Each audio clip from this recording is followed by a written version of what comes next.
I pulled my DHS-issued SUV onto the gravel road leading to Henry Mackey's ranch, the vehicle kicking up dust clouds that caught the late afternoon Montana sunlight. The GPS had struggled to find this place, tucked away in one of the most remote stretches of wilderness near Glacier National Park. Rolling hills stretched endlessly, broken only by clusters of pine trees and weathered barns.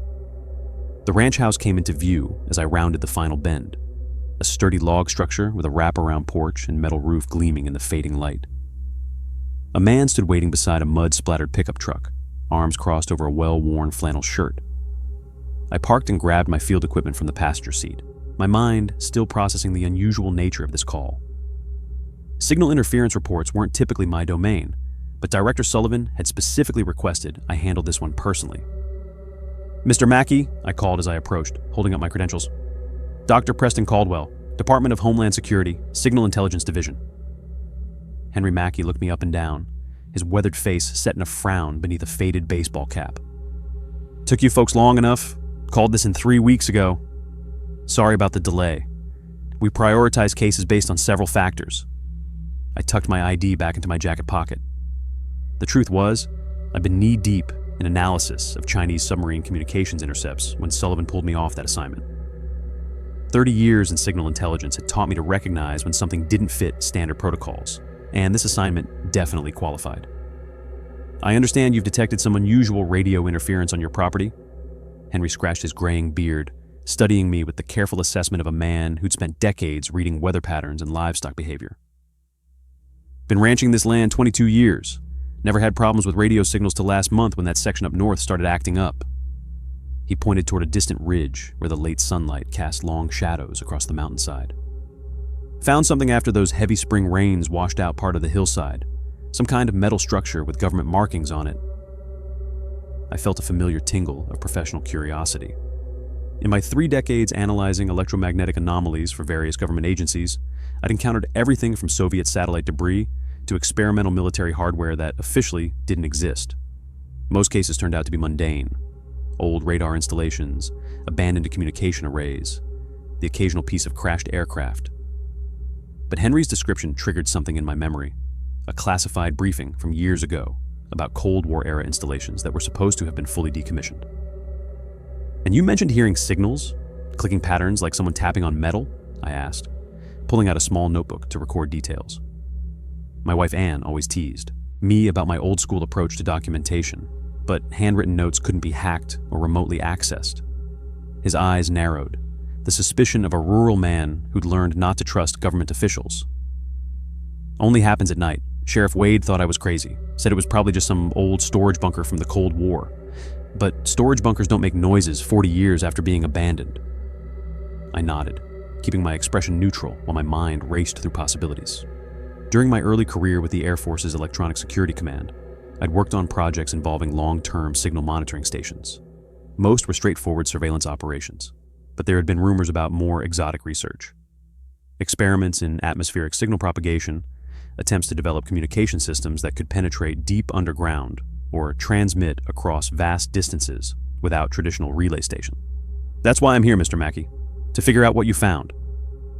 I gestured toward the ridge, noting how the terrain would naturally shield any installation from casual observation.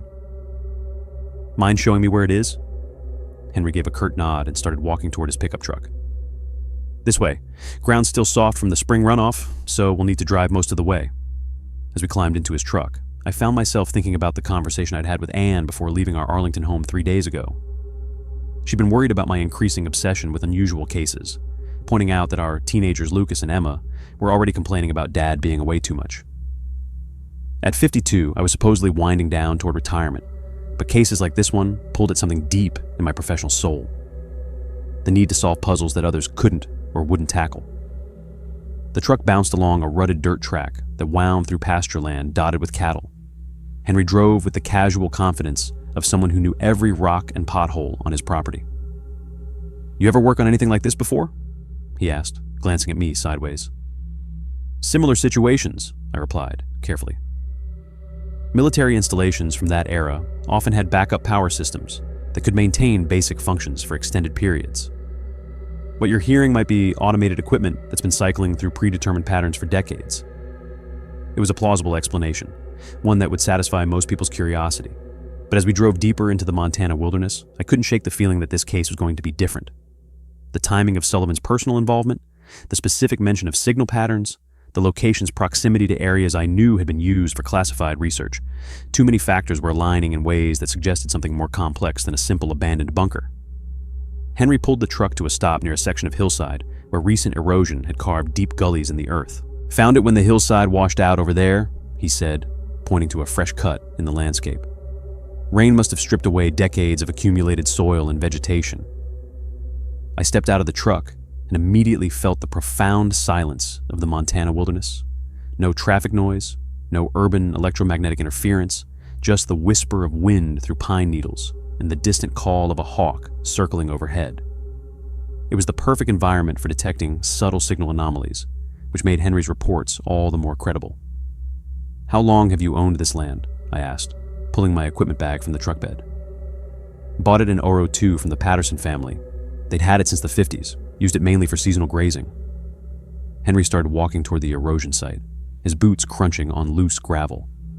Old man Patterson was tight-lipped about everything, but he did mention strange lights in the northern sky sometimes during the 60s. Aurora Borealis, he figured, though they don't usually get this far south. I ran my hand over the metal surface, wiping away decades of grime and lichen growth. The markings became clearer as I cleaned, a serial number and what appeared to be a project designation, though parts were too corroded to read completely. The style of stenciling was distinctly military, probably dating from the 1960s, based on the font characteristics and weathering patterns. "Patterson ever mention anything about military installations?" I asked, pulling out my digital camera to document the find before proceeding further. Henry shook his head, watching me work with the careful attention of someone who'd learned to read people as well as he read his livestock. Old man Patterson was tight-lipped about everything that happened during his younger years. But looking back, there were things that didn't quite add up. He had more money than a small-time rancher should have had, bought new equipment regularly, always paid cash. When I asked about it once, he just said the government had been good to him during the Cold War. I took several photos of the hatch from different angles, making sure to capture the serial numbers and any other identifying marks. The professional part of my mind was already cataloging details: the type of metal alloy, the precision of the machining, the quality of the original construction. This wasn't some hastily built emergency shelter. Whatever lay beneath Henry's pasture had been designed for long-term use with substantial government resources. "And you said you hear clicking sounds at night?" I asked, crouching down to examine the padlock more closely. The lock was heavily corroded, but appeared to be standard military issue from the era. Henry shifted uncomfortably, his weathered hands fidgeting with his truck keys. "Started about a week after I found it. Comes and goes. Sometimes lasts for hours, sometimes just a few minutes. Sounds like someone tapping out patterns, but not. Random. There's a rhythm to it." "What kind of rhythm?" 3 quick taps, then 3 long ones, then 3 quick again. Over and over, like a broken record. My pulse quickened. After 30 years analyzing military communications, I recognized that pattern immediately. "SOS in Morse code," I said, more to myself than to Henry. "That's what I figured too," Henry replied. "But who'd be sending an SOS from underground? And why would it keep repeating for weeks?" I stood up, brushing dirt from my hands while my mind raced through possibilities. Automated distress beacons were common in military installations, designed to activate if normal communications were severed. But most had battery lives measured in days or weeks, not decades. For a signal to persist this long suggested either an extremely sophisticated power source or something far stranger. "Have you tried to open it?" I asked, pulling my field kit closer. Henry shook his head firmly. "Figured that wasn't my place. Besides, it's got that big padlock, and I wasn't about to start cutting up government property without knowing what I was dealing with." Smart man. I appreciated his restraint. Too many civilians would have pried the thing open out of curiosity and potentially contaminated whatever evidence lay inside. I opened my field kit and pulled out a pair of heavy-duty bolt cutters, standard equipment for dealing with abandoned installations. "Stand back, please," I said, positioning the cutters around the padlock's shackle. This might be stuck after all these years. The padlock was severely corroded, its metal surface pitted and discolored by decades of Montana weather. But the bolt cutters made quick work of it, the lock breaking apart with a dull metallic snap that echoed across the empty pasture. I removed the pieces and set them aside, then grasped the metal handle on the hatch. "This might be stuck," I warned. but to my surprise, the hatch lifted with only moderate resistance. Well-engineered hinges, I noted. Whoever built this had used quality materials designed to withstand long-term exposure. The opening revealed a dark, rectangular space below, and immediately the smell hit me. Musty air with undertones of metal and concrete, the distinctive odor of a space that had been sealed for decades. Not unpleasant, just stale and unused, carrying hints of machinery oil and something else I couldn't quite identify. I pulled out my high-powered tactical flashlight and shined it down the opening. The beam illuminated a concrete stairwell extending about 15 feet before ending at what appeared to be a landing. The construction was solid, professional, reinforced concrete with steel supports, built to last. "What do you see?" Henry asked, trying to peer around me while maintaining a respectful distance. "Looks like a bunker of some kind. Military construction, definitely government built." I turned to face him, making a decision about protocol. Not in my years with various agencies, I'd learned that civilian cooperation often depended on maintaining their trust while following necessary security procedures. "Mr. Mackey, I need to ask you to stay up here while I conduct the initial assessment." His face hardened slightly, the natural independence of a rancher asserting itself. "It's my land." "I understand that completely, sir, and I respect your property rights.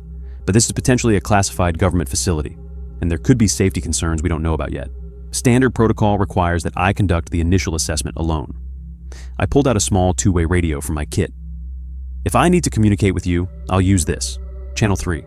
You'll be able to hear everything I'm reporting." Henry studied me for a long moment, his experienced eyes weighing my words against his own instincts. Finally, he nodded reluctantly. "Fine, but I want to know what you find down there. And if there's been some kind of government installation on my land for 60 years, I want answers about what it was used for." "Fair enough," I agreed. "I'll share everything I can within the bounds of what I'm legally allowed to discuss." I strapped on my headlamp for hands-free illumination, grabbed my specialized signal analysis equipment, and slung my camera around my neck. The late afternoon sun was already beginning to set behind the mountains, casting long shadows across the pasture. Whatever I found down there, I'd need to work quickly before darkness made the investigation more complicated. With one last nod to Henry, I stepped onto the concrete stairs and began my descent into 40 years of buried secrets.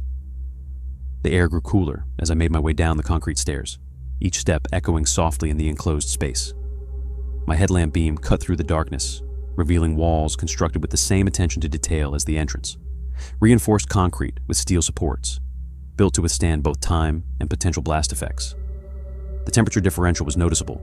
While the Montana evening air above was cooling rapidly, down here the temperature remained constant, suggesting the bunker's thermal mass was effectively insulated from surface conditions.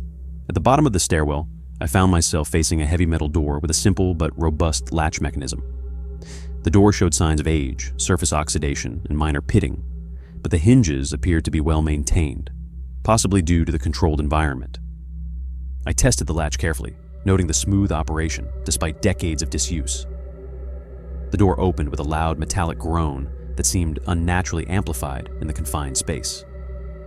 I winced at the noise, wondering if Henry could hear it from above. My radio crackled to life. "Everything okay down there, Dr. Caldwell? I heard some kind of noise." I keyed the radio. "Just opening the main door. Everything's proceeding normally." I paused, then added, "Construction quality is impressive. This was definitely a significant government investment." Beyond the door, my flashlight beam revealed a main chamber that immediately impressed me with its scale and sophistication. The room measured approximately 30 feet by 20 feet with an 8-foot ceiling height, spacious enough for extended occupation by a small team. The concrete walls were painted a military green that had faded to a dull olive color, and fluorescent light fixtures hung from the ceiling, though obviously non-functional after decades without power. My light swept across the room, revealing furnishings that told a story of long-term habitation. A metal desk sat against one wall, its surface covered with a thick layer of dust, but showing no signs of corrosion. 3 chairs were positioned around the space, one behind the desk, 2 others near what appeared to be a communication station.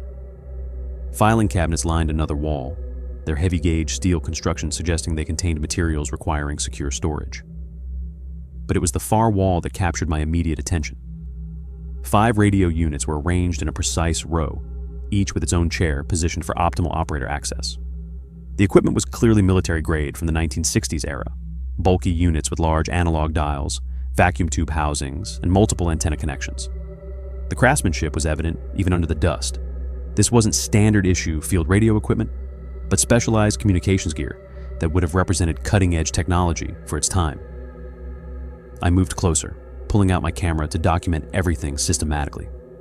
The professional photographer in me had learned to capture not just the obvious details, but the subtle indicators that told the broader story. The wear patterns on chair seats, the arrangement of equipment that suggested specific operational procedures, the small personal touches that revealed human presence. As I approached the communication station, I heard it. A soft, rhythmic clicking sound emanating from one of the radio units. I stopped dead, listening intently to confirm what my ears were telling me. Click, click, click, pause. Click, click, click, pause. Click, click, click. The pattern Henry had described, clear and unmistakable in the bunker's silence. My pulse quickened as I examined the radio array more closely. 4 of the 5 units sat silent, their surfaces covered with the same thick dust that coated everything else in the room. But the 5th unit, the one positioned at the far right of the array, was noticeably different. Its surface showed significantly less dust accumulation, and a small red LED indicator blinked in perfect synchronization with the clicking pattern. I stared at the operational radio in complete bewilderment. This was impossible, according to everything I knew about electronics and power systems. The bunker had clearly been abandoned for decades, with no external power connections visible. Yet this sophisticated piece of 1960s-era equipment was not only functional, but actively transmitting. I leaned closer, studying the unit without touching any controls. The model designation was partially visible through the dust. ANGRC 142, a designation I didn't recognize from my extensive knowledge of military communications equipment. The clicking continued with mechanical precision, each sequence identical to the last. 3 short, 3 long, 3 short. SOS repeated endlessly. My radio crackled again. Dr. Caldwell, you've been down there 20 minutes. Finding anything interesting? I keyed the radio, still staring at the impossible sight before me. Henry, I'm documenting some unusual equipment. The construction suggests this was a significant military communications facility, probably operational during the 1960s. Any idea what they were using it for? I hesitated. My training taught me to be cautious about sharing preliminary observations, especially when dealing with potentially classified installations. Still assessing. The equipment is more sophisticated than I initially expected. What I didn't mention was the growing sense that I'd stumbled onto something far beyond a simple, abandoned communications post. The level of technology, the apparent self-sustaining power source, the precision of the ongoing transmission. Everything suggested this facility had been involved in research or operations that went well beyond standard military communications. I crouched down to examine the back of the radio units, looking for power connections that might explain the ongoing operation. What I found defied conventional understanding even more than the functioning equipment itself. Connected to all 5 radios through a web of military specification cables was a metal box approximately the size of a car battery. The housing was seamless, with no visible manufacturer markings except for a faded military serial number stamped into one corner. The metal surface was warm to the touch and emitted a barely audible hum that suggested active internal components. What the hell, I muttered, running my fingers over the smooth surface. In 30 years of working with every conceivable type of military electronics, I had never encountered anything like this device. It appeared to be some kind of self-contained power source, but the technology was unlike anything in my experience. No visible heat exchangers, no external connections, no maintenance access ports, just a sealed metal box that had apparently been providing continuous power to sophisticated radio equipment for over 40 years. I stood up slowly, my mind racing through possibilities and finding none that satisfied conventional logic. Whatever this installation had been designed for, it clearly involved technology that existed outside normal military procurement channels. I turned my attention back to the functioning radio, studying its control panel with the systematic approach I'd developed over decades of analyzing unfamiliar equipment. The unit's design incorporated elements I recognized from 1960s military communications gear, but with modifications and additions that suggested experimental or specialized applications. Several dials bore markings I didn't recognize, and the frequency ranges displayed on the analog meters extended well beyond standard military communication bands. Carefully, I adjusted one of the peripheral controls, a gain setting that should have been safe to modify. The static pattern changed pitch slightly, but the SOS sequence continued uninterrupted, as if the distress signal was being generated independently of the receiver circuits. I tried another adjustment, and suddenly fragments of voice emerged from the background static. The voices were distant, distorted, and impossible to understand clearly, but they were undeniably human. I pulled my hand back from the controls as if they'd given me an electric shock. Those transmissions couldn't be current. The frequency this radio was monitoring hadn't been used for civilian or military communications in decades. I keyed my radio to Henry. "I'm documenting some unusual electronic equipment down here. Going to explore the rest of the facility. Copy that. Take your time, but keep me posted." Behind the main communication room, I discovered additional spaces that revealed more about the bunker's intended purpose. A compact kitchenette featured military-grade appliances and storage cabinets built for long-term occupation. The cabinets contained rations with faded labels dating back to the mid-1960s, cases of canned goods, dried meals, and water purification tablets, enough supplies to sustain a small team for months. A small dining area featured a metal table with 2 chairs bolted to the floor, their positioning suggesting regular use by occupants who had spent considerable time in this underground facility.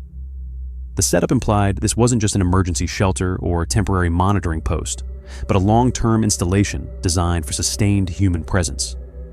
Beyond the dining area, I found bathroom facilities, a toilet, sink, and shower stall, all constructed with the same utilitarian efficiency that characterized military installations. The plumbing showed signs of having been used regularly, though obviously not recently. When I tested the sink faucet out of curiosity, rusty water actually flowed for several seconds before stopping, suggesting the facility's water system had remained intact despite decades of abandonment. The sleeping quarters contained 2 narrow beds with metal frames, their mattresses long since deteriorated into moldy fragments. But what struck me most forcefully was the complete absence of personal effects. No photographs, books, letters, personal clothing, or any other items that would normally indicate human habitation. The sterile environment suggested either that the facility had been professionally cleaned before abandonment, or that its occupants had been required to maintain strict operational security even in their personal spaces. As I made my way back toward the main communication room, my flashlight beam caught something I'd missed during my initial survey: a second door in the far corner, partially concealed behind one of the larger filing cabinets. Unlike the main entrance, this door was secured with a heavy-duty padlock that appeared to be in significantly better condition than the corroded lock I'd cut to enter the bunker. I approached the door cautiously, running my light over its surface. The metal was unmarked, giving no indication of what might lie behind it. The lock was a military specification model, probably dating from the same era as the facility's construction, but showing less weathering, as if it had been replaced or maintained more recently than the external security. I retrieved my bolt cutters and positioned them around the lock's shackle. This padlock offered more resistance than the first, requiring additional effort before breaking apart with a sharp metallic snap. I removed the pieces and set them aside, then grasped the door handle. "Let's see what else you're hiding," I murmured to the empty bunker. The door swung inward slowly, and immediately I was hit by a different smell. The same musty, stale air as the main room, but with an underlying odor that made my stomach clench with recognition. It was the unmistakable scent of organic decay, old and desiccated, but still identifiable to anyone who'd encountered it before. I swept my flashlight into the darkness beyond the doorway, and the beam immediately illuminated more sophisticated communication equipment than what I'd seen in the main room. This appeared to be a specialized control station with multiple radio units, signal processing equipment, and monitoring devices that looked advanced even by contemporary standards.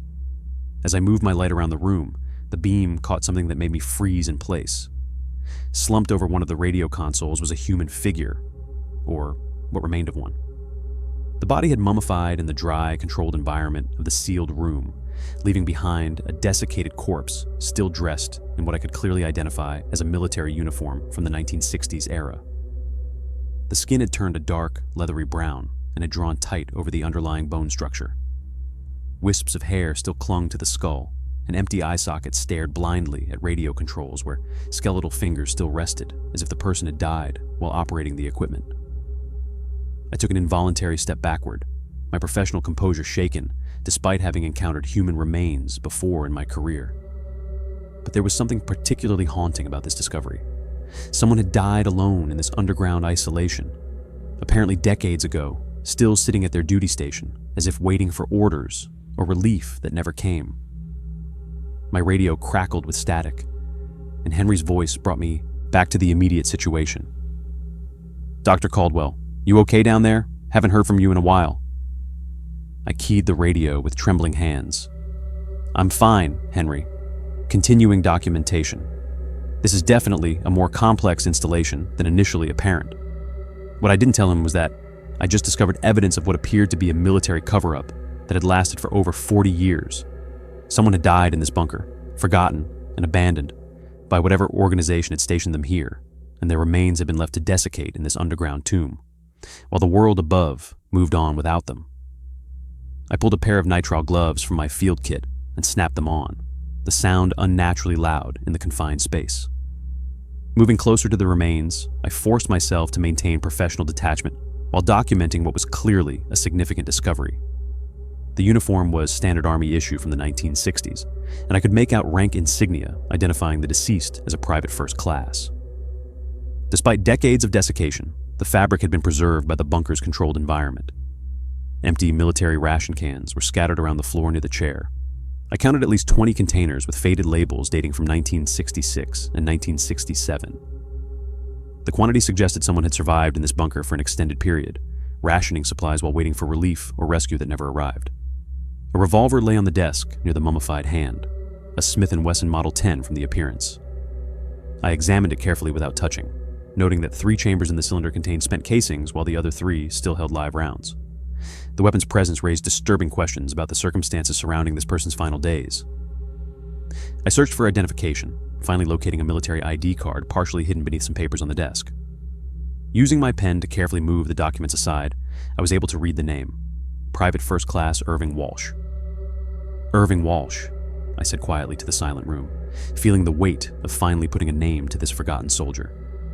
"Let's figure out what happened to you." The radio equipment in this specialized room was distinctly different from the units in the main chamber. The technology appeared more sophisticated, incorporating components and design elements I couldn't readily identify, despite my extensive background with military electronics. Unlike standard communications gear from the era, this setup included additional modules with unmarked controls and displays that suggested experimental or highly classified applications. Most remarkably, this radio station was clearly the source of the SOS signal I'd been hearing. A small red indicator light blinked in perfect synchronization with the clicking pattern, and various analog gauges showed active power readings. The equipment was broadcasting on what I recognized as a decommissioned Navy communication frequency that would have been operational in 1965. Near Walsh's right hand, I noticed a leather-bound logbook. I carefully picked it up, opening the cover to reveal the first page written in neat military handwriting. Project Timekeeper, U.S. Army Communications Research Division, classified Level 4. I felt a chill of recognition. During my early career with the Air Force's Electronic Security Command, I'd heard whispered references to experimental communication projects that pushed the boundaries of conventional technology. Most had been dismissed as rumors or disinformation, but the evidence before me suggested at least some of those stories had been based on reality. The initial log entries were formal and professional, dated January 1965, recording equipment calibration tests and signal strength measurements. Walsh had maintained precise military documentation standards, with each entry properly formatted and signed. As I flipped through the pages, I watched the entries gradually become longer and less formal over the course of several months.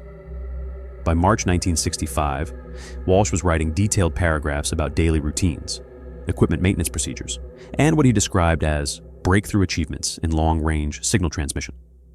His handwriting remained neat and controlled, suggesting someone who took pride in maintaining professional standards despite obvious isolation. By June, however, the character of the entries had begun to change. The writing became more hurried and slanted, and personal observations started appearing alongside technical data.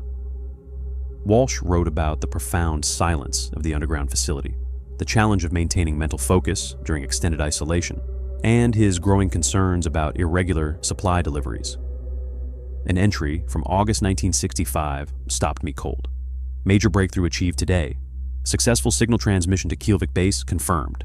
Lieutenant Wilson personally acknowledged receipt of test pattern Alpha 7. This proves the theoretical framework. We can broadcast backward through time. Temporal displacement of 6 months achieved with 93% signal integrity. The implications are staggering. I read the passage 3 times, certain I was misunderstanding Walsh's technical terminology. But his subsequent entries continued the same theme, documenting what he described as temporal communication experiments and successful backward transmission protocols. Broadcast backward through time, I whispered, staring at the impossible words on the page. According to Walsh's increasingly excited documentation, Project Timekeeper had been experimenting with sending radio signals not just across space, but across time itself. The theoretical physics involved were beyond my expertise, but Walsh's detailed technical notes suggested the experiments had been achieving measurable success throughout 1965. The entries documented successful communications with past time, periods, with responses received from receivers in earlier months. Walsh mentioned other personnel visiting the bunker periodically for equipment inspections and data collection, suggesting this had been an active, well-supported research program during its operational phase. But in January 1966, the tone of the log entries changed dramatically. No scheduled supply delivery this week. Radio contact with command unsuccessful on all standard frequencies. Attempting alternate communication channels as per emergency protocols. February 1966. Supply situation becoming critical. Rations adequate for approximately 3 months at reduced consumption levels. Continuing scheduled broadcast operations as ordered. Weather conditions preventing overland travel to nearest civilian settlement. March 1966. Emergency channels remain silent. Something has gone wrong with the command structure.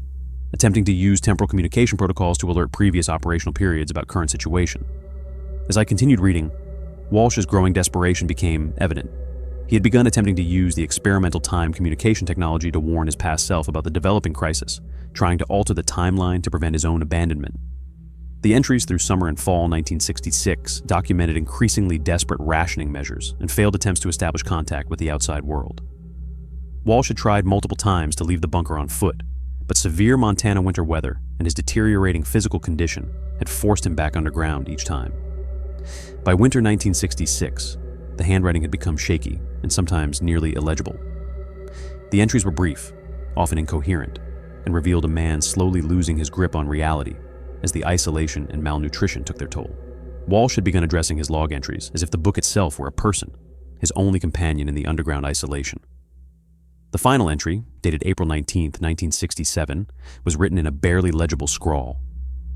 No one is coming. They can hear me in the past, but not now. I've been forgotten. The temporal broadcasts continue automatically, but there's no one left to listen in the present. I closed the logbook and sat heavily in a chair I pulled from the corner, the full weight of Walsh's tragedy settling over me. This man had been part of what appeared to be a groundbreaking scientific experiment, possibly the most significant advance in communications technology ever attempted. Yet he had died alone and forgotten in this underground tomb, abandoned by the very organization that had assigned him to this remarkable but isolated duty. For decades, over 50 years, his radio equipment had continued broadcasting that desperate SOS signal, not to anyone in the present who might rescue him, but attempting to reach someone in the past who might prevent his abandonment from ever happening. I look back at the mummified remains, seeing them now not just as a body, but as a man who had maintained his duty post until the end, still hoping that his messages across time might somehow change his fate. Jesus, I whispered, running my hands over my face. What the hell did they do to you? The radio continued its steady clicking pattern. 3 short, 3 long, 3 short. SOS. Save our souls. A message that had been broadcasting for half a century, reaching across time to destinations no one in the present could help. I spent the next hour methodically searching through the filing cabinets in the main room, looking for documentation that might explain how Walsh had come to be abandoned here. Most folders contained routine maintenance logs, supply inventories, and personnel duty rosters. But in the third cabinet's bottom drawer, I found what I was looking for, a thick manila folder stamped Project Timekeeper in faded red ink. The folder contained technical schematics, personnel records, and a comprehensive project overview dated January 1964. As I read through the documents, the scope and ambition of the program became clear. This hadn't been some fringe experiment conducted by a handful of eccentric scientists. The authorization signatures belonged to high-ranking military officials and two names I recognized as pioneering theoretical physicists from that era. The project summary made my pulse quicken. Project Timekeeper seeks to explore and implement theoretical applications of quantum field manipulation in long-range communications, specifically testing the hypothesis that radio signals can be transmitted not only across spatial distances, but across temporal boundaries under controlled quantum field conditions. The military had been seriously attempting to develop practical time communication technology, with this Montana facility serving as one of 3 primary testing installations. According to the documentation, the program included a primary command center at Keflavik Naval Air Station in Iceland and a secondary relay station in Alaska. The 3 installations were designed to work in coordination, creating a triangulated temporal communication network. The next section detailed the facility's construction timeline. Work had begun in early 1964, with equipment installation and initial testing conducted throughout 1965. The personnel assignment showed that each location was supposed to maintain a minimum 3-person crew, but the Montana facility listed only 2 names: Technical Sergeant James Harlow and Private First Class Irving Walsh. A memorandum dated October 1966 caught my attention immediately. The document was marked Project Termination Order and stated that due to inconclusive experimental results and budgetary reassessment, Project Timekeeper would cease all operations effective November 15, 1966. All personnel were to be reassigned to conventional duties, and specialized equipment was to be decommissioned and removed. But Walsh's log entries continued well into April 1967. I cross-referenced the termination order with the duty logs and found the explanation for Walsh's abandonment. According to the personnel records, Sergeant Harlow had been reassigned to Fort Bragg in October 1966, leaving Walsh alone to maintain equipment until the official decommissioning team arrived. A decommissioning team that, according to all available documentation, never came. I returned to Walsh's logbook and reread his final entries with new understanding. He hadn't simply been forgotten through bureaucratic oversight. His abandonment appeared to be the direct result of the project's hasty termination.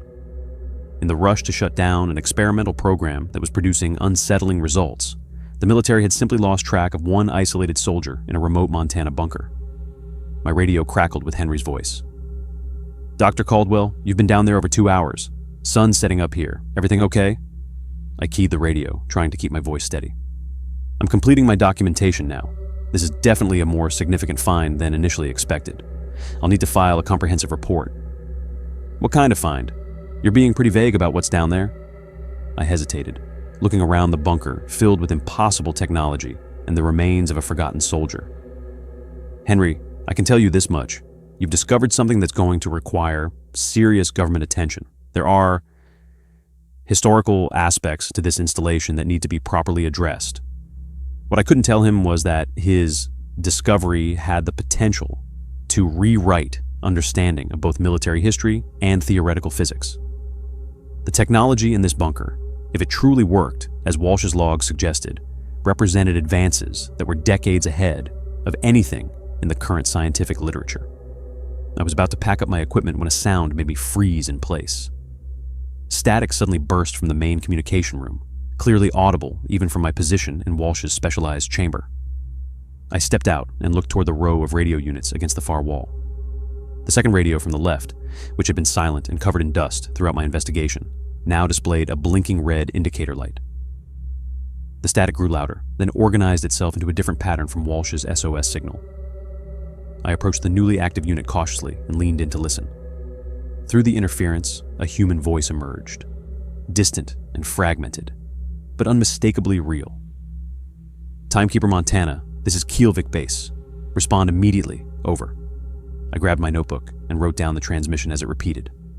The voice was asking for a response from this facility, using communication protocols that hadn't been active for over 40 years. I pulled out the project documentation again and checked the frequency assignments. The signal I was receiving was broadcasting on Keflavik's original transmission frequency from 1965. My skin crawled as the implications hit me. Walsh's desperate messages had somehow created a temporal feedback loop. His signals traveling backward in time were finally generating responses, but the responses were coming forward from the past, creating an impossible conversation across decades. After about 10 minutes, the radio transmission faded back into static, and the indicator light went dark. I sat back in the dusty chair, my mind racing to process what I'd just witnessed. The implications were staggering. If this technology had actually worked, even sporadically, it explained why the military had been so eager to terminate the project and seal these facilities. Communication across time wouldn't just be scientifically revolutionary, it would be potentially catastrophic in the wrong hands. I thought about Walsh alone in this underground facility, gradually realizing that no rescue was coming while desperately trying to use experimental technology to change his own fate. His final log entries suggested he had understood what was happening, that his signals were reaching the past, but no one in his present timeline was capable of acting on his warnings. I reached for my satellite phone to call in this discovery, but the screen showed no service bars. The bunker's depth and construction materials were effectively blocking all external communications. I'd have to return to the surface to make any calls, but first I wanted to document everything as thoroughly as possible. Using my emergency blanket, I carefully covered Walsh's remains with as much dignity as the circumstances allowed. It wasn't much, but it felt necessary. A small acknowledgement for a soldier who had been abandoned and forgotten by his own government. "I'm sorry this happened to you, Irving," I said quietly. "Someone will come back for you properly." I gathered Walsh's logbook, the project timekeeper documentation, and my camera equipment. My supervisors at DHS would almost certainly classify everything about this discovery. The technology was too sensitive, the implications too vast for public knowledge, but at least now there would be an official record of what had happened to Private Irving Walsh. Before leaving the specialized communication room, I took one final look at the radio still broadcasting its SOS pattern. The signal had been traveling for over 50 years, reaching across time to destinations that no one in the present could help. I wondered if somewhere in the past, someone had heard Walsh's desperate messages and simply hadn't understood their significance. I was climbing the concrete stairs back toward the surface when I heard my name. The voice was faint, coming from behind me in the bunker, but unmistakably clear. "Dr. Caldwell." I stopped halfway up the stairs, my heart pounding. That wasn't Henry's voice calling from above. It had come from inside the facility. I descended a few steps and listened carefully, but heard only the steady clicking of Walsh's SOS transmission. "Hello?" I called into the darkness below.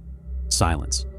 I continued up the stairs, telling myself that underground acoustics could play tricks on perception, that my mind was processing the stress of discovering human remains in ways that created auditory hallucinations. But as I reached the surface, I couldn't shake the feeling that something in the bunker had been trying to communicate with me directly. The Montana evening air felt shockingly cold after hours in the temperature-controlled environment below. Henry sat on his truck's tailgate about 50 feet away, and when he saw me emerge, he jumped down and walked over quickly. "You were down there a long time," he said, his weathered face tight with concern. I was starting to worry something had happened. I secured the hatch behind me, my mind racing with implications I couldn't share. "Just wanted to be thorough with my documentation. This is definitely more than a simple abandoned facility." "What exactly did you find?" I chose my words carefully. "It's a Cold War-era communications installation, more sophisticated than typical for the period. There's equipment down there that appears to have been involved in experimental research programs." Henry studied my expression with the careful attention of someone who'd learned to read both weather patterns and people's intentions. "You look like you've seen a ghost." The comment hit uncomfortably close to the truth. It's always unsettling to find evidence of classified programs that were abandoned without proper closure. There are historical questions that will need to be addressed. "What kind of questions?" I gestured toward my vehicle. "The kind that require consultation with people who have security clearances higher than mine. I'll need to file a comprehensive report and let the appropriate agencies determine next steps." As we walked back toward the ranch house in the gathering darkness, I felt the weight of what I discovered pressing down on me. Somewhere in that underground bunker, Private Irving Walsh had spent his final months alone, sending messages across time that no one in his present could answer. And now his story, his sacrifice, his remarkable technological legacy, all of it was about to be classified and potentially forgotten again. My phone finally showed signal bars as we reached more open ground. I had 3 missed calls, all from the same number, Director Sullivan. The timing struck me as odd. Our agreed check-in wasn't scheduled for another day. and Sullivan rarely called field agents directly unless something urgent had developed. I excused myself from Henry and stepped away to return the call. Sullivan answered on the first ring. "Caldwell, where have you been? I've been trying to reach you for hours." "I've been underground conducting the site assessment. No cell coverage in the facility." I kept my voice neutral, but something in her tone triggered my professional paranoia. "The investigation is proceeding according to plan. What have you found?" "A significant Cold War-era installation with some unusual characteristics. I'll have a comprehensive report ready within 48 hours. There was a pause that lasted a beat too long. "Preston, I need you to return immediately. Don't file any preliminary reports until you've briefed me personally. The investigation isn't complete. I found documentation that suggests..." "Preston." Her voice cut through my explanation with uncharacteristic sharpness. "Return to headquarters immediately. That's a direct order." Something in her urgency felt wrong. In 5 years working under Sullivan, she had never recalled me from a field assignment without clear operational justification. The timing, coming just hours after I discovered evidence of Project Timekeeper, suggested she knew more about this situation than she'd initially revealed. "I understand," I said carefully. "I'll wrap up here and start driving back tonight." "Good. Take the most direct route and maintain regular check-ins." The call ended, leaving me staring at my phone in the Montana darkness. Sullivan's behavior suggested she had been monitoring this investigation more closely than normal protocols required. Her insistence on immediate return, without even hearing my preliminary findings, indicated she already knew what I would discover in the bunker. Henry walked over, noting my expression. "Everything okay with your people?" I looked at him, really looked at him. A rancher who had discovered something extraordinary on his land, who had no idea his property had been the site of one of the most significant technological experiments in human history. "Henry," I said, making a decision that would change everything. "I need to ask you something important, and I need you to listen carefully." "The man I found down there wasn't just some forgotten maintenance worker," I began, watching Henry's expression carefully. "His name was Private First Class Irving Walsh, and he was part of a classified military experiment called Project Timekeeper. They left him in that bunker to die, and my government has been covering it up for over 50 years. Henry's eyes widened, but he didn't interrupt. He had the patience of someone who'd spent decades listening to the land, reading subtle signs that others missed. "According to the documentation I found, Walsh was involved in experimental communication technology, equipment designed to send radio signals not just across space, but across time itself. The project was terminated in 1966, but Walsh was forgotten in the shutdown process. He survived alone down there for months, possibly over a year, trying to use the technology to warn someone in the past about his situation." I pulled Walsh's personal logbook from my bag and held it out to Henry. This is his journal, his final entries. Everything he went through, his desperation, his hope that someone would eventually find him. Henry took the EETOC journal carefully, as if it might burn him. "Why are you telling me this?"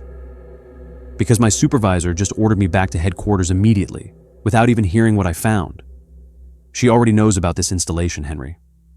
They've all known about Irving Walsh for decades, and they're going to bury his story again."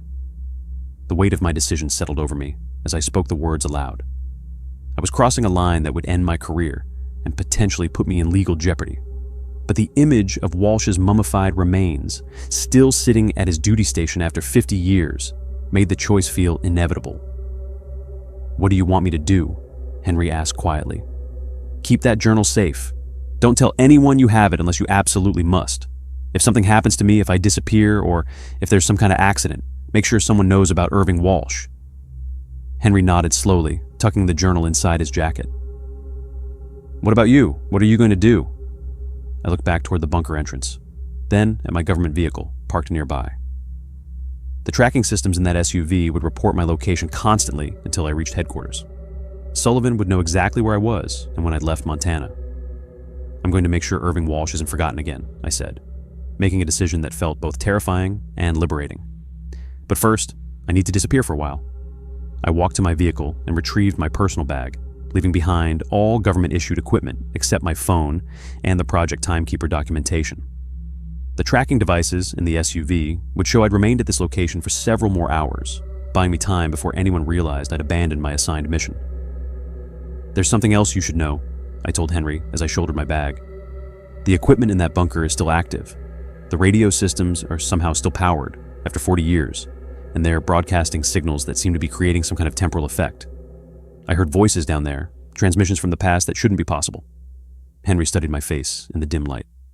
"You're scared." "Terrified," I admitted. "Not just of the government response, but of what that technology represents. If it really works the way Walsh's logs suggest, if it's possible to send information backward through time, then we're dealing with something that could fundamentally alter human history. That's why they buried it. That's why they'll bury Walsh's story again if given the chance."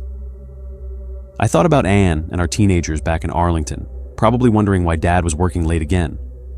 This decision would affect them too, when I failed to report back, when my career imploded, when we had to rebuild our lives under the shadow of my choice to defy the government I'd served for 30 years. But the alternative was leaving Irving Walsh forgotten in that underground tomb forever, his sacrifice meaningless, his story erased from history. "I need to ask one more favor," I said to Henry. "Can you give me a ride to town? I need to get to a place where I can make some phone calls without being tracked." Henry nodded toward his pickup truck. "Where do you want to go?" "Anywhere with internet access and a way to contact journalists without using my government-monitored phone." As we drove through the Montana darkness toward the small town of Columbia Falls, I began planning how to expose the truth about Project Timekeeper and Irving Walsh. The documentation in my bag contained enough evidence to prove Walsh's existence and the circumstances of his abandonment, but I'd need to be careful about which details to share. The temporal communication technology was too dangerous to reveal publicly. That knowledge could destabilize governments and potentially create paradoxes that might alter history itself. But Walsh deserved to be remembered. His service, his sacrifice, his lonely death in that underground facility. Those were human truths that transcended classified technology concerns. "There's something I don't understand," Henry said, as we passed under a highway sign marking the distance of town. "If this technology really worked, if Walsh could send messages to the past, why didn't it save him?" I've been wondering the same thing. Maybe it did work, but not in the way he hoped. His messages to the past might have changed small details, prevented certain problems, but the overall timeline remained the same. Or maybe the temporal effects only became fully active after his death, when the systems had time to establish stable feedback loops. I thought about the voices I'd heard in the bunker, the impossible transmissions from decades past. Or maybe Walsh did change things, and we're living in a timeline he altered. Maybe in the original timeline, no one ever found that bunker at all. The possibility sent a chill through me. If Walsh had succeeded in creating temporal alterations, then my discovery of his remains might itself be the result of his desperate messages to the past. Perhaps somewhere in 1966, someone had received his warning and made subtle changes that ensured his story would eventually be told. "That's a hell of a thought," Henry said quietly. We drove the rest of the way in contemplative silence, both of us processing the implications of what had been discovered on his ranch. Behind us, the bunker continued its 50-year vigil, broadcasting Walsh's SOS signal across time to destinations that none of us could fully comprehend. 3 hours later, I sat in a 24-hour diner in Columbia Falls, using a prepaid phone I'd purchased with cash to contact journalists I hoped would take Walsh's story seriously.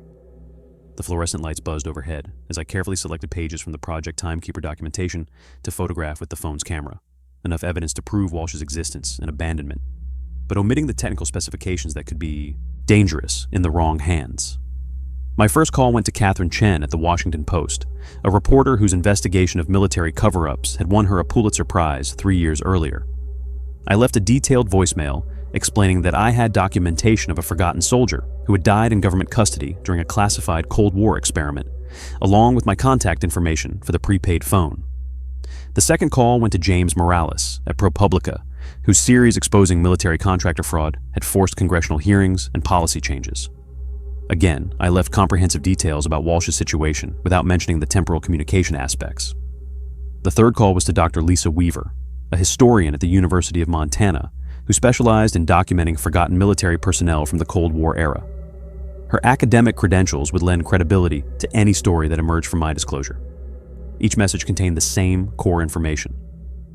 Private First Class Irving Walsh was stationed at a classified facility in Montana during 1966 and 1967 as part of an experimental communication project called Timekeeper. He was abandoned during the project's termination and died alone after the government forgot about him. His remains were recently discovered, but will likely be covered up again.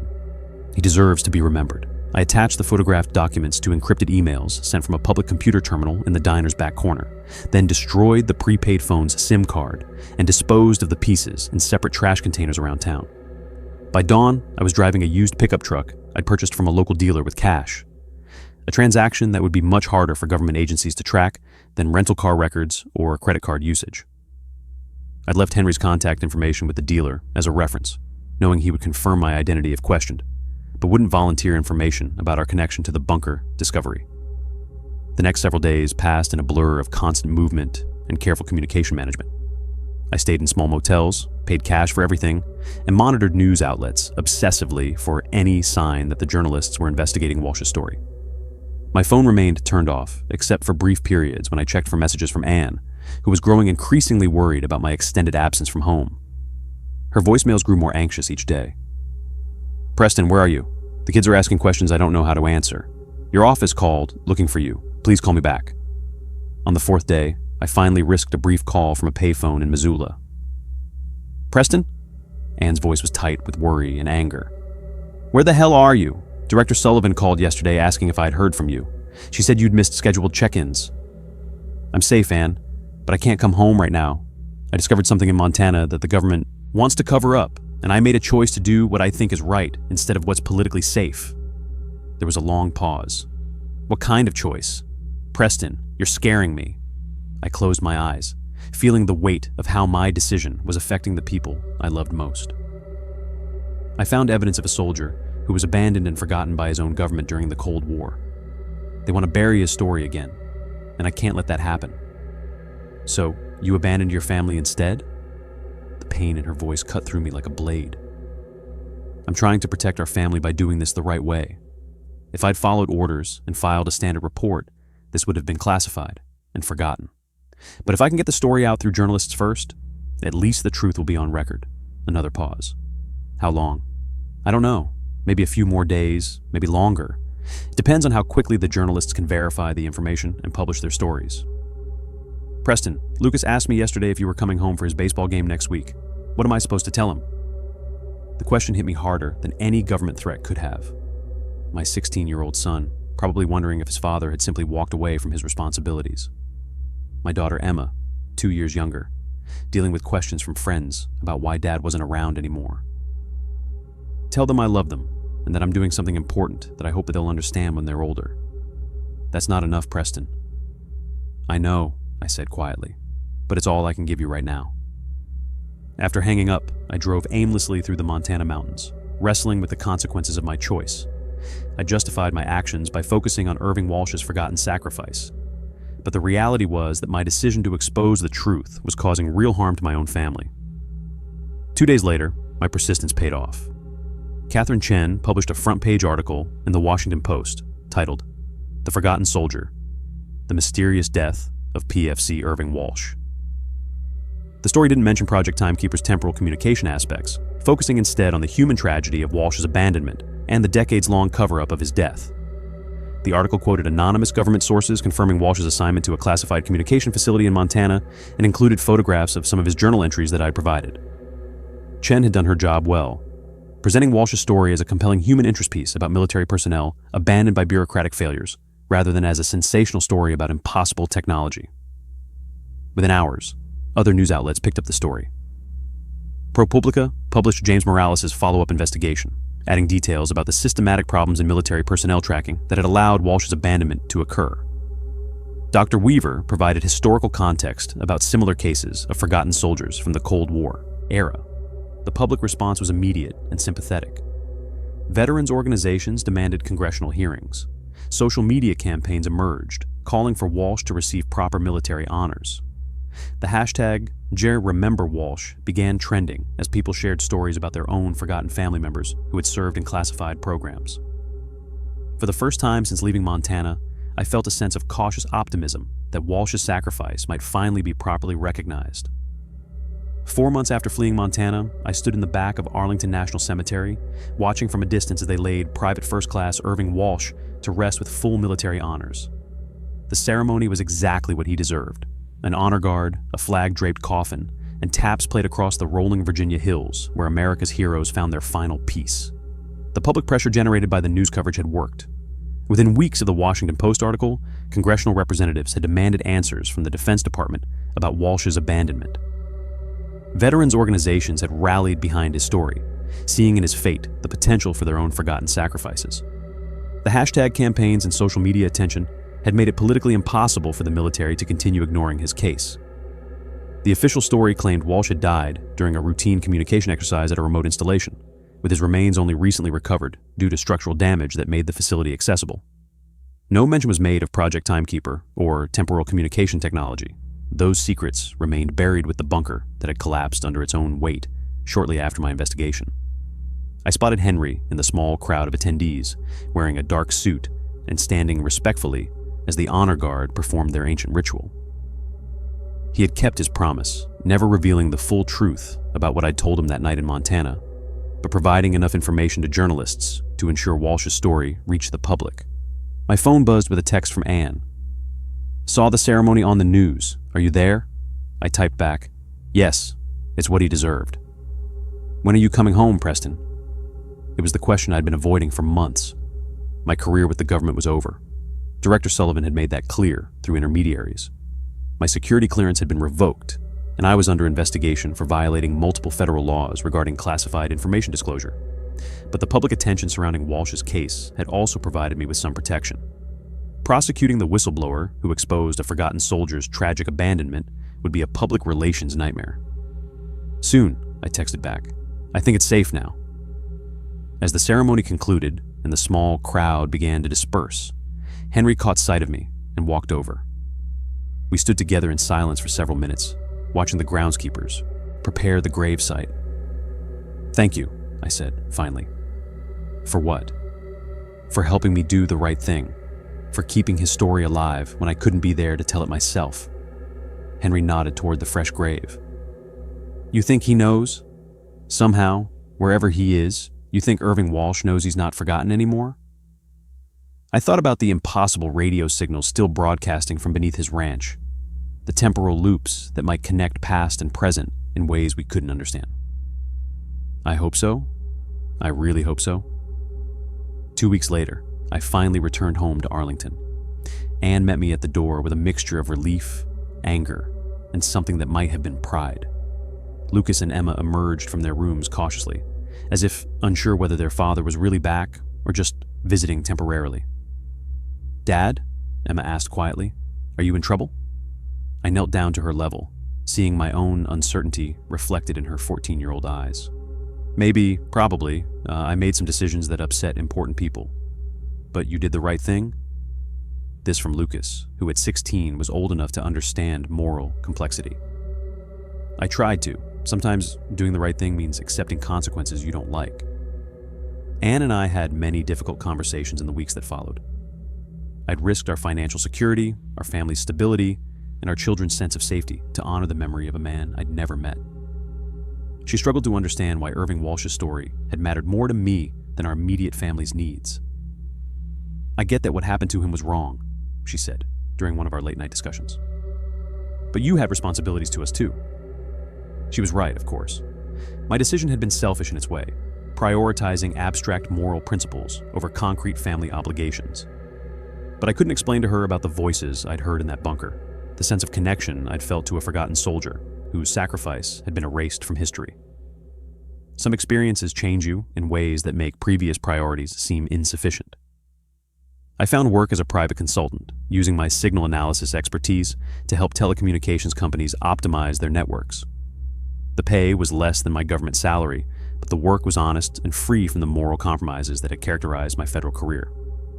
More importantly, I was able to be present for my children in ways that my previous travel schedule had never allowed. Sometimes in the evenings, when the house was quiet and the family was asleep, I would sit in my study and think about Irving Walsh. I kept one memento from my discovery, a photograph I'd taken of his mummified remains still sitting at that radio console. fingers resting on controls that had continued broadcasting his desperate message for over 50 years. The photo served as a reminder that individual actions can echo across decades, that forgotten sacrifices matter even when no one remembers to honor them.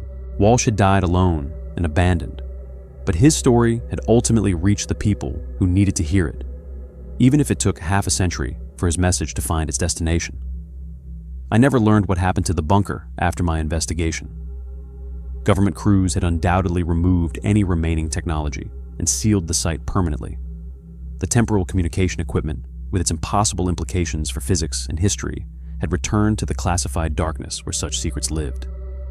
But Irving Walsh's name was now carved in stone at Arlington National Cemetery. His sacrifice was officially recognized. His story was part of the public record. In the end, that had been enough. It had to be enough. Sometimes at night, when atmospheric conditions are just right, I tune my amateur radio to frequencies that shouldn't carry any signals. And sometimes, just sometimes, I think I hear it. 3 short clicks, 3 long ones, 3 short again. SOS. A message that traveled across time to remind us that no sacrifice should ever be forgotten, no matter how long it takes for the world to listen.